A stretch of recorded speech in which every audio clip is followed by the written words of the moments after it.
السلام علیکم، میں ہوں تہینہ شیخ۔ 31 مارچ عید والے دن عید نماز کے فوری بعد صبح 8 بجے ایک والدہ اپنی 17 سال کی بیٹی اور 2 دن کے نومولود بچے کے ساتھ پولیس اسٹیشن جاتی ہے، اور ماں اور بیٹی کی تصویر جو آپ کو نظر آ رہی ہے یہی وہ ماں اور بیٹی ہے۔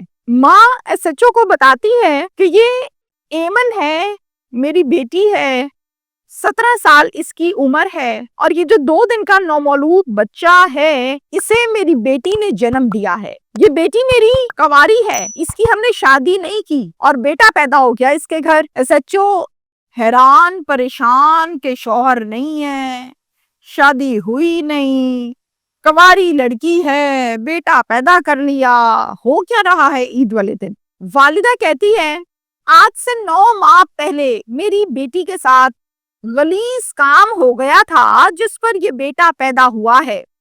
ہم بہت تکلیف کی عالم میں ہیں صاحب جی، ہم بہت کرب کے عالم میں ہیں۔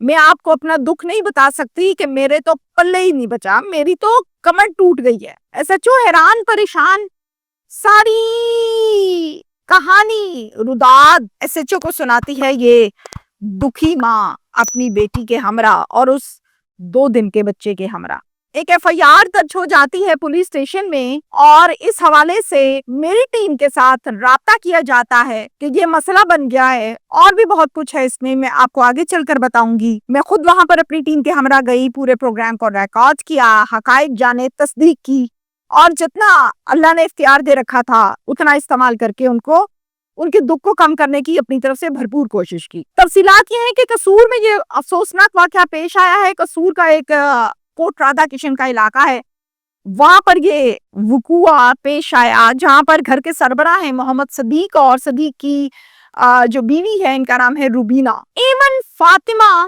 بیٹی ہے، 17 سال کی ہے اور ان میرڈ لڑکی ہے جو مدرسے وغیرہ گئی لیکن تعلیم حاصل نہ کر سکی۔ محمد صدیق ایک راج مستری کا کام کرتا ہے، جب کام ملتا ہے تو گھر میں کھانا پکتا ہے، جب کام نہیں ملتا تو گھر میں کھانا نہیں پکتا۔ یہ والدہ بتا رہی ہیں، کہتی ہیں کہ میری اپنی ماں بہت بری ہے، بہت ضعیف ہے، آخری سانسوں پر ہے۔ میں اس کی تیمار داری کے لیے اکثر اوقات پتوں کی کے ایک گاؤں میں جاتی تھی اور وہاں پر اپنی ماں کے پاس ٹائم گزارتی تھی۔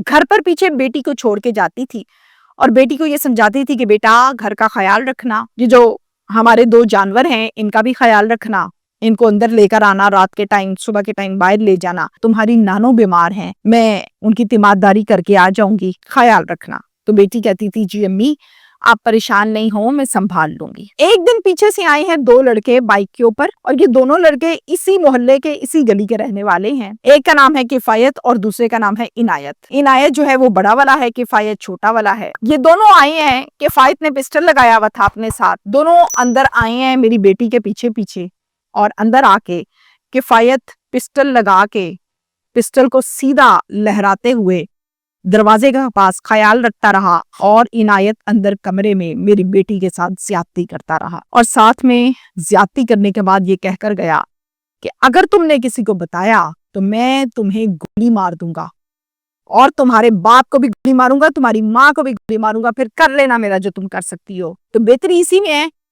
اپنی زبان بند رکھنا۔ عنایت بڑا والا ہے اور مرکزی ملزم ہے۔ اب عنایت کا بیک گراؤنڈ سن لیجئے۔ عنایت ایک شادی شدہ آدمی ہے جو کہ گاؤں کے نمبردار کے گھر پر ملازمت پچھلے کئی سالوں سے کرتا ہے۔ جو نمبردار اس کو سپورٹ کر رہا ہے، اس نمبردار کا نام ہے محمد اسلم، جو کہ گاؤں کا نمبردار ہے۔ یہ تصویر جو آپ کو نظر آ رہی ہے یہ تصویر ہے محمد اسلم نمبردار کی۔ والدہ اپنی ماں کی تیمارداری کے بعد جب واپس آتی ہے تو ایمن ان کو کچھ نہیں بتاتی اور روٹین کے مطابق گھر پر رہتی ہے۔ چونکہ اس کو ڈرایا دھمکایا اس قدر گیا تھا کہ گولیاں مار دیں گے، قتل کر دیں گے۔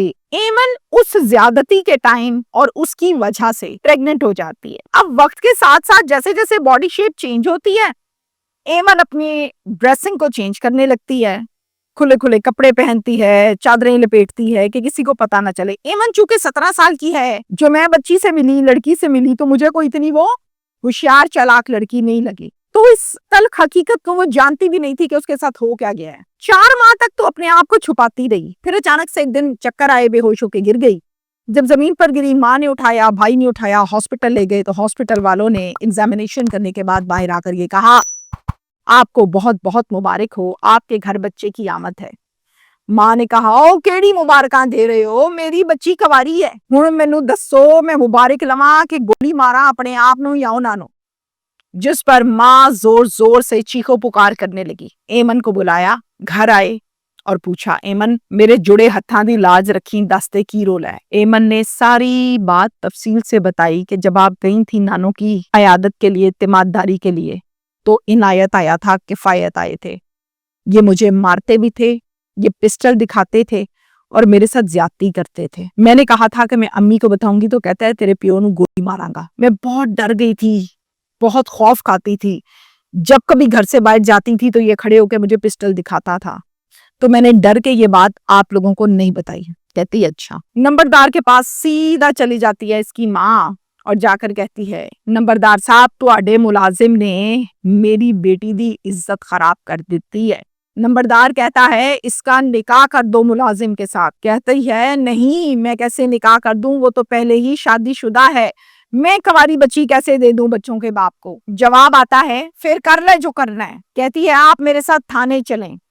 نمبردار کہتا ہے، میں تھانے نہیں جاؤں گا، نہ تمہیں مشورہ دوں گا تھانے جانے کا۔ اگر تم پولیس اسٹیشن گئی، تھانے گئی، پھر میں تمہیں بتاؤں گا، پھر جنگ تمہاری کفایت کے ساتھ نہیں ہے، عنایت کے ساتھ نہیں ہے، میرے ساتھ تمہاری جنگ ہے۔ اس کے بعد ڈاکٹرز کے پاس دوبارہ جاتی ہے، ڈاکٹرز کو چیک کراتی ہے۔ ایمن کو تو ڈاکٹرز بتاتے ہیں کہ اب ٹائم بہت زیادہ گزر چکا ہے، اب یہ بچہ ایبورٹ بھی نہیں ہو سکتا۔ اپنا سر پکڑ کے بیٹھ جاتی ہے۔ نمبردار بھی بگڑا، ملازم بھی بگڑا اور نمبردار سپورٹ کرنے لگا عنایت ملزم کو۔ 27 مارچ کو ایمن کی ڈلیوری ہوتی ہے اور ایمن ایک ناجائز بیٹے کو جنم دیتی ہے جو کہ ایمن کے ساتھ زیادتی کی صورت میں اس دنیا پر آیا۔ 31 مارچ کو عید والے دن ایمن اور روبینہ تھانے چلے جاتی ہیں، کوٹ رادھا کشن پولیس اسٹیشن کا نام ہے۔ جا کر ایس ایچ او کو ساری بات بتاتی ہیں اور ایس ایچ او صاحب ہکے بکے دیکھتے ہیں کہ ماں کہہ رہی ہے کہ میری بیٹی کواری ہے اور اس نے بیٹے کو پیدا کر لی ہے۔ خیر ساری بات سننے کے بعد ایک ایف آئی آر درج کر لی جاتی ہے جس میں مدعی بنتا ہے والد محمد صدیق۔ ملزم کو نمبردار کے ڈیرے پر پولیس جاتی ہے اور جا کر گرفتار کر لیتی ہے۔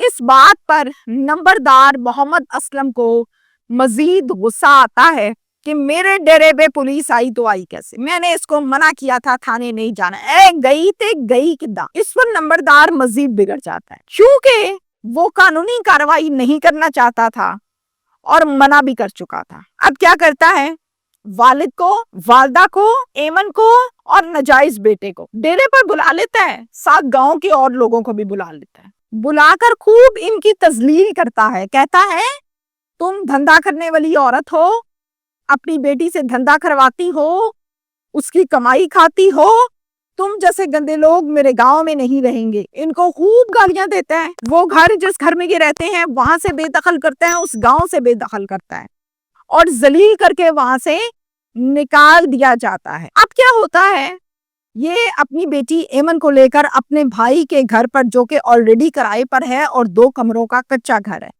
وہاں پر ایمن کو لے کر آتی ہے۔ ایمن چونکہ بچے کو ابھی اس نے جنم ہی دیا ہے تو اس کی جو جسمانی حالت ہے وہ بھی ٹھیک نہیں ہے، اس کو لے کر وقتی طور پر وہاں رہتی ہے اور خوب رونا دھونا کرتی ہے۔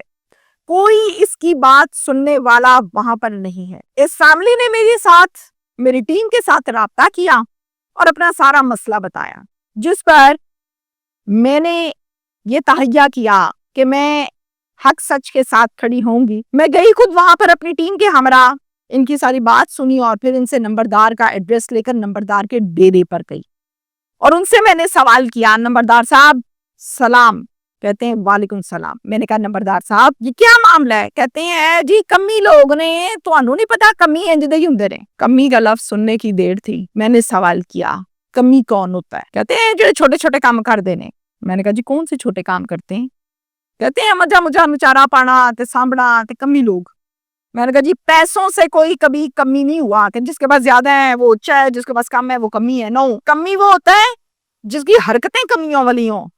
تو یہ لفظ آپ نے غلط بولا. 2-4 مرتبہ میرے سمجھانے کے بعد انہوں نے کہا کہ ٹھیک ہے میں نے غلط بولا. پھر میں نے پوچھا کہ آپ نے ان کو ان کے گھر سے نکال دیا, گالیاں دی, اس گاؤں سے نکال دیا, نمبردار صاحب کیوں؟ خوب انکار کرنے کے بعد انہوں نے اس بات کو تسلیم کیا کہ ہاں میں نے یہ کیا ہے. میرے بارہا سپورٹ کرنے پر, سوال کرنے پر, بات کرنے پر, ہمبلی ریکویسٹ کرنے پر انہوں نے کہا کہ اس کا اس لڑکے کے ساتھ نکاح بھی کرواؤں گا اور یہ لوگ اسی گھر میں دوبارہ آباد ہوں, مجھے کوئی اعتراض نہیں ہے. اس فیملی کو لیا, اسی گاؤں میں انہی کے گھر میں واپس وہاں پر آباد کیا. دوسری بات یہ ہے کہ عزت تب بچتی ہے کہ جس لڑکے نے یہ غلط کاری کی ہے وہ اب اس لڑکی سے نکاح کرے اور اس بچے کو حلال کرے, تو اللہ کے قانون میں بھی پاس ہے, دنیا داری میں بھی پاس ہے. البتہ ایمن کا رشتہ ابھی کہیں اور ہو تو کوئی ایسی لڑکی کو دنیا میں قبول نہیں کرتا جو کنوارے ہوتے کسی کا بیٹا پیدا کرتے. ایمن کے بارے میں آخری جملہ میرا یہ ہے کہ میں نے ایمن سے سوال کیا کہ ایمن اب آپ کی آگے شادی ہوگی تو کیا کہو گی آگے لوگوں کو؟ کہتی میں کہہ دوں گی کہ میرا نکاح ہوا تھا اور نکاح کے بعد یہ میرا بیٹا پیدا ہوا ہے اور پھر وہاں پہ ڈیورس ہو گئی. میں کہا آپ کا شوہر آپ کو کہے گا نکاح نامہ دکھاؤ بھائی کہاں ہوا تھا, تو اس کا اس بچی کے پاس جواب نہیں تھا. It means she is not clever, active, معصوم ہے اور اس کے ساتھ ہاتھ ہو گیا. Thank you.